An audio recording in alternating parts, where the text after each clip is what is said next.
Bonjour à tous, alors aujourd'hui je vous propose l'étude d'une fonction, alors c'est pas n'importe quelle fonction, c'est la fonction de densité, donc de la loi normale centrée réduite, cette loi qu'on appelle souvent la loi de Laplace-Gauss, et donc cette fonction on pourrait l'appeler la fonction de Laplace-Gauss. Cette forme de courbe que j'ai mise en bas, c'est une forme de cloche, et donc on va ici étudier cette fonction, donc les limites, tableau de variation, on va vérifier que c'est bien une fonction de densité.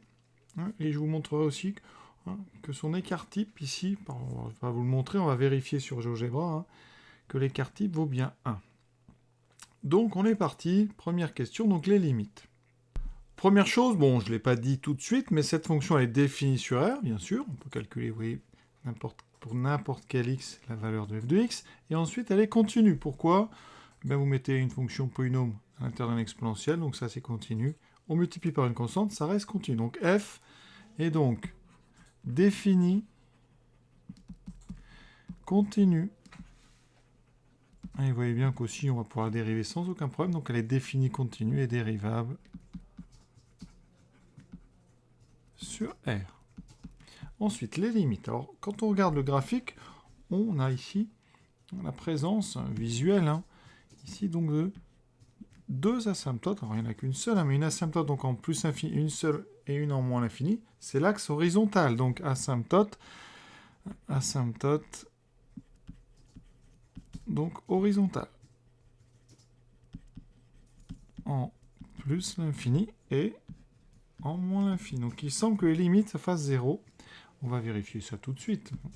Donc, on a exponentielle donc de moins x carré sur 2, alors je vais l'écrire comme ça, 1 sur racine de 2pi. D'accord ? Qu'est-ce qui se passe ? La limite, quand x tend vers plus l'infini, de moins x carré sur 2, ça fait moins l'infini. D'accord ? Parce qu'x carré, ça va tendre vers plus l'infini, et comme on a un moins 1 demi devant, ça fait moins l'infini. Donc, quand vous mettez ça dans l'exponentielle, par composition, la limite quand petit x tend vers plus l'infini d'exponentielle moins x carré sur 2, c'est donc la limite de l'exponentielle en 0. C'est donc la limite de l'exponentielle en moins l'infini, c'est donc 0. D'accord ? Alors on peut le rédiger comme ça, égale limite d'exponentielle grand x quand grand x tend vers moins l'infini égale 0. De même, quand petit x tend vers moins l'infini, donc moins x2 sur 2 tend aussi vers moins l'infini. Donc, c'est la même chose. La limite quand x tend vers moins l'infini d'exponentielle moins x carré sur 2, ça sera la même chose, la limite d'exponentielle en moins l'infini, c'est donc 0. Donc effectivement, on a bien la présence de deux asymptotes horizontales, en plus l'infini et en moins l'infini. Les deux, c'est la même droite, c'est l'axe des abscisses. On peut en profiter d'ailleurs pour vérifier que ça ne touche jamais l'axe horizontal. On sait que quel que soit x, un exponentiel est strictement positif. Donc, ici, on voit bien que quel que soit x, on a exponentielle moins x sur 2 au carré, donc moins x sur 2, qui est strictement positif. Et comme vous multipliez par 1 sur racine de 2, ça veut dire que f est donc toujours strictement positif. Donc f ne s'annule pas, f ne touche jamais son asymptote horizontale. Enfin, la courbe de f ne touche jamais son asymptote horizontale. Donc on rajoute ça en haut, f défini, continue, dérivable sur R, f est positive. Sur R, même strictement positive. Tout ça, on va en avoir besoin pour montrer que c'est une fonction de densité, une densité de probabilité. Ensuite, je vous demande de dresser le tableau de variation de f. Pour ça, je vais avoir besoin de dériver. J'ai déjà dit que c'est dérivable. Ça se dérive très facilement avec un exponentiel u. Quand u est dérivable, la dérivée, c'est u' de u. Ici, notre u, c'est moins x2 sur 2. Donc f' est très rapide à calculer. Bon, le 1 sur racine de pi va rester. Ensuite, on dérive l'exponentiel u. Donc devant, on va trouver u'. Donc la dérivée de moins x2 sur 2, qui est moins, donc dérivée de x2, c'est 2x sur 2, ça fait moins x. Et ensuite, fois l'exponentielle de moins x2 sur 2. Donc ça laisse moins x sur racine de 2pi exponentielle moins x carré sur 2. Alors on a déjà dit, la partie ici exponentielle est strictement positive. Donc, comme racine de 2pi, c'est strictement positif aussi, c'est du même signe que moins x. Donc, ça va très vite. Le tableau de variation. Donc, f' on va changer de signe en 0. Va être donc positif, nul, puis négatif. Et donc notre fonction f a des variations qui seront croissantes jusqu'à 0, puis décroissantes. C'est ce qu'on voit bien sûr sur la courbe que j'ai fournie. On complète ce tableau avec les limites. Donc on a dit 0, 0. Et ici en 0, une valeur importante, ça fera 1 sur racine de 2pi. Vous voyez, c'est à peu près 0,4, un petit peu moins. Donc ici, dans le tableau, on va mettre 0,4. Donc voilà pour le tableau de variation de cette fonction. Alors maintenant, vérifions que l'aire du domaine sous la courbe vaut bien 1. Comme ça, on va pouvoir avoir une densité de probabilité. Pour ça, j'utilise GeoGebra. Je vais taper intégrale, voilà. Alors la fonction, donc, c'est f. Et je vais prendre des bornes, donc moins 10 000 et 10 000, d'accord? Je valide. Ici, mon intégrale, vous voyez, GeoGebra m'indique 1. Alors, ce n'est pas une preuve, bien sûr. Hein.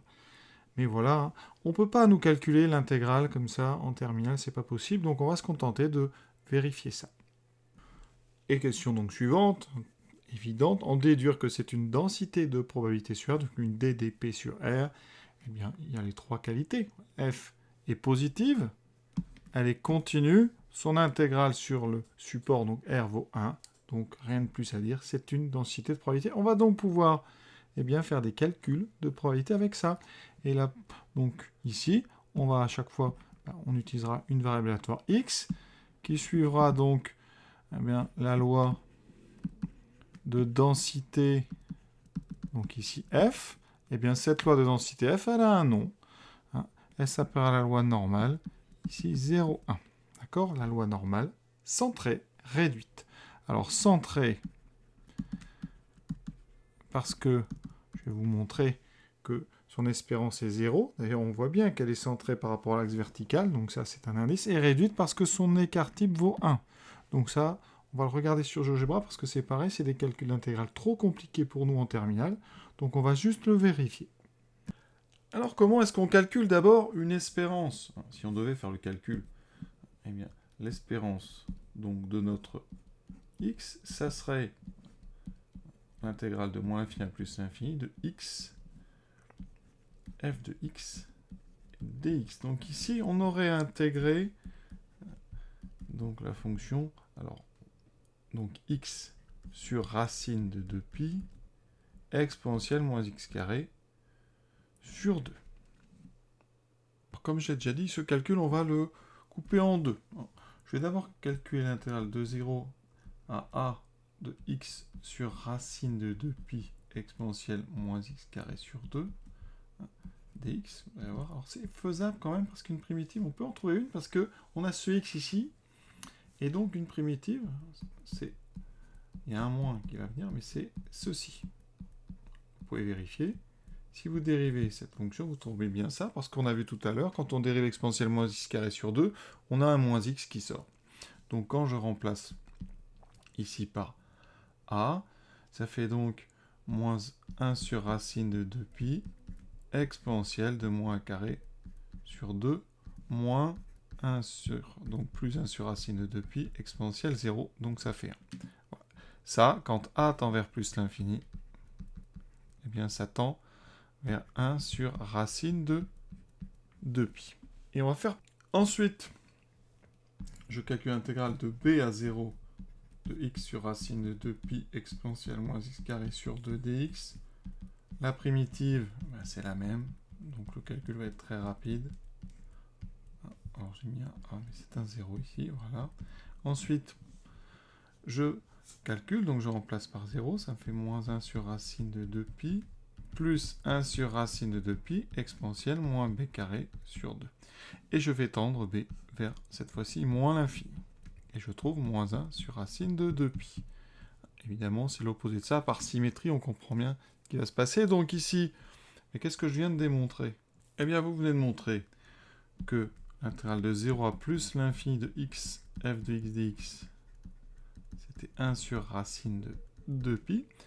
Et de l'autre côté, vous venez de montrer que moins l'infini à 0, hein, pour l'intégrale, ça faisait moins 1 sur racine de 2pi. Et quand on fait la somme des deux, eh bien on trouve que l'intégrale de moins l'infini à plus l'infini de x, f de x dx est donc égale à 0. Les deux ici valeurs s'annulent. Et juste avant vraiment de vous montrer ça, en fait, la formule générale d'une variance, ici, sur moins l'infini plus l'infini, c'est x moins la moyenne au carré, c'est l'écart donc par rapport à la moyenne au carré fois la fonction de densité. Voilà ce que ça donne. Et je trouve qu'en développant, on peut trouver assez rapidement la formule que je vais donner au-dessus. Donc on va regarder, nous, tout ça sur GeoGebra. Donc vous voyez ici, on a donc notre fonction de densité. J'ai calculé l'air, ça vaut 1. Maintenant, je vais regarder donc la fonction x fois f de x. Donc je fais x fois f de x. Voilà. Alors vous voyez que c'est une fonction qui a des propriétés évidentes. Elle est impaire. On a une symétrie. Donc au niveau de l'intégrale, c'est tout à fait normal que l'intégrale sur moins l'infini plus l'infini fasse 0. Puisque les aires inférieures vont annuler les aires supérieures. Sinon, ben on va quand même calculer l'intégrale. Intégrale, comme on l'a fait tout à l'heure. Hein. Intégrale, donc cette fonction s'appelle g. Donc on met un très grand nombre, moins 10 000. Et jusqu'à 10 000, on valide. Et vous voyez que cette intégrale, GeoGebra m'annonce 0. D'accord? Donc la voici, hein, cette fonction. Alors maintenant, on va regarder la variance. Alors la variance, donc, je vous ai dit, il va falloir regarder donc l'intégrale. Donc on va créer une autre fonction, h de x, ça sera donc x carré multiplié par f de x. D'accord? Je valide, voilà. Hein, et ensuite, eh bien, je calcule son intégrale. L'intégrale, donc, cette fois-ci, la fonction, vous voyez, s'appelle h. Donc, intégrale de h entre moins 10 000 et 10 000. Et on doit trouver 1. Voilà, c'est égal à 1, donc c'est parfait.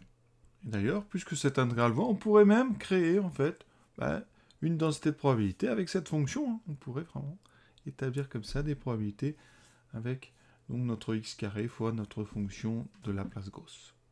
Avant de terminer, juste des petites remarques encore sur cette courbe. Alors c'est la courbe, la fameuse courbe en cloche. On a une forme de cloche ici. Si on regarde sa dérivée, je tape f', vous voyez, elle est particulière cette dérivée parce qu'elle admet un maximum en moins 1 et un minimum en 1 ici. Et ces points, ils sont importants. C'est là où, eh bien, vous voyez, ce qui se passe, la dérivée a un maximum. Ça veut dire que quand vous êtes avant, vous avez une courbe qui ce qu'on appelle est concave, donc la courbure est vers le haut, et dès qu'on passe ce point, les pentes diminuent. Hein. D'accord? Et donc on a ici une forme qui est concave, c'est arrondi vers le bas. Et au niveau de 1, vous avez le phénomène inverse. Hein. Ça s'appelle donc l'étude de la convexité des courbes. Alors cette remarque, elle permet juste de tracer des courbes qui ont à peu près les bonnes formes. Regardez ce que ça peut donner. Donc il faut savoir que on commence à 0,4. Hein. Ensuite, en moins 1, on pourra prendre 0,22. Et avec donc c'est juste ces trois valeurs ici, on peut tracer. On sait qu'on a nos asymptotes, donc on va arriver d'ici, hein, d'accord? Et de l'autre côté, c'est pareil. Et là, on a notre changement de concavité. Ça veut dire que sur la première partie, vous avez une courbe ici, en jaune, c'est pas très clair, en rouge. Vous avez une courbe qui va être orientée vers le bas, et dès que vous passez ce point-là, vous aurez une courbe qui est orientée, hein, donc qui change de courbure, donc elle est vers le haut. Alors c'est moins marqué que ça, hein, mais ça veut dire que votre courbe, elle est comme ceci. Vous avez ici, hein, ces deux endroits vraiment importants, en moins 1 et 1 au niveau 2. En fait, c'est un écart type, un sigma ici, et moins un sigma ici. C'est à ces endroits que vous trouvez le changement de concavité. C'est-à-dire, si vous tracez la tangente à cet endroit, on arrive, vous voyez, on est ici au-dessus, et là la courbe est en dessous, et pareil, normalement à cet endroit. Si c'est bien fait, un changement comme ça de position de la courbe par rapport à ces tangentes. Voilà. C'est juste pour que vous ayez comme ça la bonne forme de cloche. Voilà, je crois qu'on a quand même bien balayé cette fonction, donc positive, continue. L'intégrale vaut 1, c'est donc une densité de probabilité. L'endroit de changement de courbure, donc au niveau de 1 et moins 1, pour avoir la bonne forme. Et pour le reste, on a vérifié que donc la variance valait 1, l'écart type vaut 1, l'espérance vaut 0. On a tout dit. Je vous souhaite une bonne fin de journée à tous. À bientôt.